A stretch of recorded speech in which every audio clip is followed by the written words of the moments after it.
New criminal law के under में जो हमारी धारा है 176(3) BNSS, जिसमें कि ये मैंडेटरी किया गया है कि जो भी ऐसा अपराध जिसमें 7 साल से ज़्यादा की सज़ा है, उसमें फॉरेंसिक जो क्राइम सीन है उस पर फॉरेंसिक एक्सपर्ट्स की विजिट अनिवार्य कर दी गई है। तो इसी उदयपुर रेंज मुख्यालय पर गुरुवार को प्रदेश में नई FSL यानी फॉरेंसिक साइंस लेबोरेटरी वैन की शुरुआत की गई। ये पहल केंद्र सरकार द्वारा कानून व्यवस्था को और सुगम बनाने के उद्देश्य से की गई है, जिसकी शुरुआत उदयपुर से हुई है। इस अवसर पर उदयपुर संभाग के IG गौरव श्रीवास्तव, FSL के निदेशक, संभाग के सभी जिलों के SP, अतिरिक्त SP, डिप्टी SP, थाना अधिकारी, क्राइम असिस्टेंट, MOV प्रभारी और अन्य अधिकारी मौजूद रहे। IG श्रीवास्तव ने बताया कि इस पहल के तहत साइंटिफिक एड्स टू इन्वेस्टिगेशन नामक एक विशेष कार्यशाला का भी आयोजन किया गया था। श्रीवास्तव ने कहा कि आज के युग में अपराधी अपराध करने के बाद पुलिस को चकमा देने का प्रयास करते हैं। ऐसे में पुलिस ने पाया है कि जांच का तरीका जितना वैज्ञानिक होगा, दोषियों को सजा दिलाना उतना ही सुनिश्चित किया जा सकेगा। उन्होंने ये भी बताया कि कई मामलों में पीड़ित या प्रत्यक्षदर्शी पक्षद्रोही हो जाते हैं, जिससे फॉरेंसिक उपकरणों से जुटाए गए साक्ष्य आरोपी को सजा दिलवाने में महत्वपूर्ण भूमिका निभाते हैं। FSL निदेशक ने जानकारी दी कि नए कानून भारतीय न्याय संहिता की धारा 176(3) के तहत उन मामलों में FSL से जांच और साक्ष्य जुटाना अनिवार्य कर दिया गया है जिनमें अपराध के लिए 7 साल से अधिक की सजा का प्रावधान है। ऐसे मामलों में क्राइम सीन पर फॉरेंसिक विशेषज्ञों का दौरा अनिवार्य कर दिया गया है। इसी को ध्यान में रखते हुए अत्याधुनिक मोबाइल फॉरेंसिक वाहन शुरू किए गए हैं, जिनकी शुरुआत उदयपुर संभाग से हुई है। पूरे देश में इस तरह के फॉरेंसिक वाहन उपलब्ध रहेंगे। फिलहाल राजस्थान को देश में सबसे अधिक 56 ऐसे वाहन दिए गए हैं। इन सभी वाहनों में जरूरत की सभी चीजें, आधुनिक उपकरण और किट मौजूद रहेंगे। इससे पुलिस टीम को जल्द निर्णय लेने और उसके अनुसार कार्रवाई करने में काफी मदद मिलेगी। आज उदयपुर रेंज मुख्यालय पर उदयपुर रेंज के सभी पुलिस अधीक्षकगण, उदयपुर रेंज के सभी जिलों के क्राइम असिस्टेंट्स, MOV प्रभारी, उदयपुर शहर के सभी SHOs, COs, एडिशनल SPs, बड़ी संख्या में पुलिस अधिकारियों के साथ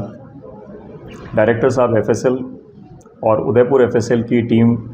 के साथ एक वर्कशॉप का आयोजन किया गया, जिसमें साइंटिफिक एड्स टू इन्वेस्टिगेशन जो हैं, फॉरेंसिक टूल्स जो हैं, एविडेंस के फॉरेंसिक कलेक्शन और एनालिसिस की जो वेरियस टेक्निक्स हैं, उनके बारे में विस्तार पूर्वक चर्चा की गई। आज के आधुनिक युग में जब क्रिमिनल हर प्रकार की सावधानी बरतता है,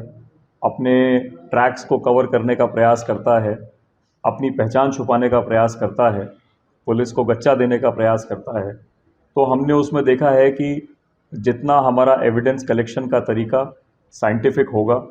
जितना हम मौखिक साक्ष्य के बजाय साइंटिफिक एविडेंसेस पर भरोसा करेंगे, उतना अपराधी को पहचानना, सही अपराधी को पहचानना, उसे पकड़ना और उसे लास्ट में कोर्ट में ट्रायल के माध्यम से सज़ा दिलवाना उतना आसान और उतना उसे सुनिश्चित किया जा सकेगा। कई बार आपने ऐसे केसेस देखे होंगे जिसमें खुद विक्टिम या प्रत्यक्षदर्शी कोर्ट में पक्षद्रोही हो जाते हैं, अपने बयान बदल देते हैं, परंतु उसके बावजूद फॉरेंसिक साइंस के माध्यम से जो एविडेंस कलेक्ट की गई और जो फॉरेंसिक एक्सपर्ट्स की रिपोर्ट्स होती हैं, उनके आधार पर ऐसे केसेस के अंदर पुलिस को कन्विक्शन प्राप्त करने में सफलता मिलती है। तो धीरे धीरे यह कल्चर को हम और बढ़ा रहे हैं। न्यू क्रिमिनल लॉज में भारतीय न्याय संहिता, भारतीय नागरिक सुरक्षा संहिता, भारतीय साक्ष्य अधिनियम जो 1 जुलाई 2024 से लागू हुए हैं, नए आपराधिक कानूनों में इस बात का भी सुनिश्चितता की गई है कि 7 वर्ष या उससे अधिक सज़ा के जो अपराध हैं, उसमें घटनास्थल का निरीक्षण FSL के द्वारा कराया जाना मैंडेटरी है। इसी बिंदु को देखते हुए FSL की कैपेसिटी का भी ऑगमेंटेशन किया गया है, FSL की टीम्स को बढ़ाया गया है। हम भाग्यशाली हैं कि बड़ी संख्या में मोबाइल फोरेंसिक यूनिट्स राजस्थान को मिली हैं। डायरेक्टर साहब एफएसएल ने उदयपुर संभाग के सभी जिलों के लिए नई टीम्स बनाकर हमें मोबाइल एफएसएल यूनिट्स दी हैं। पहले उदयपुर रेंज मुख्यालय से या एक आध ज़िले के अंदर ही ये मोबाइल यूनिट्स थीं, और इतने बड़े संभाग में जो इसका जोग्राफिकल एरिया भी बहुत बड़ा है, कई बार एफएसएल टीम्स को पहुंचने में समय लगता था, या किसी एक जगह पर वो ऑलरेडी कोई क्राइम सीन प्रोसेस कर रही हैं तो दूसरी जगह जाना कई बार मुश्किल हो जाता था। तो मेरा मानना है अब अधिक संख्या में हमारे पास टीम्स हैं तो कवरेज बेटर होगी, अधिक सीन ऑफ क्राइम को मोबाइल फॉरेंसिक एक्सपर्ट्स के द्वारा एग्जामिन किया जा सकेगा, जिससे एविडेंस कलेक्शन भी बेटर होगा, और जो उसकी रिपोर्ट्स आएंगी उसके आधार पर अंत में हम मुलजिम को सज़ा दिलाने में और अधिक सफलता प्राप्त कर सकेंगे। न्यू क्रिमिनल लॉ के अंडर में जो हमारी धारा है 176(3) BNSS, जिसमें कि ये मैंडेटरी किया गया है कि जो भी ऐसा अपराध जिसमें 7 साल से ज़्यादा की सज़ा है उसमें फॉरेंसिक जो क्राइम सीन है उस पर फॉरेंसिक एक्सपर्ट्स की विजिट अनिवार्य कर दी गई है। तो इसी श्रृंखला में जो हमारी मोबाइल फॉरेंसिक यूनिट्स हैं उनको सुदृढ़ करने के दिशा के अंदर राज्य सरकार और भारत सरकार के सहयोग से हमने मोबाइल फॉरेंसिक व्हीकल, जो वाहन अति आधुनिक वाहन है, उसका हमने अलॉटमेंट किया है। और उदयपुर रेंज के लिए जो उदयपुर संभाग है उसके प्रत्येक ज़िले के लिए हमने आज से यहाँ से उदयपुर से इसकी शुरुआत करी है, और प्रत्येक जिला स्तर पर इस तरह का वाहन रहेगा, जिससे कि अपराध का घटना स्थल उस पे वहाँ से जो साक्ष्यों का संकलन है वो इफ़ेक्टिव रूप से कलेक्ट हो सकेगा, और जो साक्ष्य हैं उनकी जो वैधानिक स्थिति है और उसके बाद में जो परीक्षण के लिए हमें आवश्यक चीज़ चाहिए वो लैब तक पूर्ण रूप से पहुंच सकेगी, जिससे कि अपराध का अपराधी से जो हमें लिंक करना है या सज़ा दिलानी है उसमें सुदृढ़ता आएगी।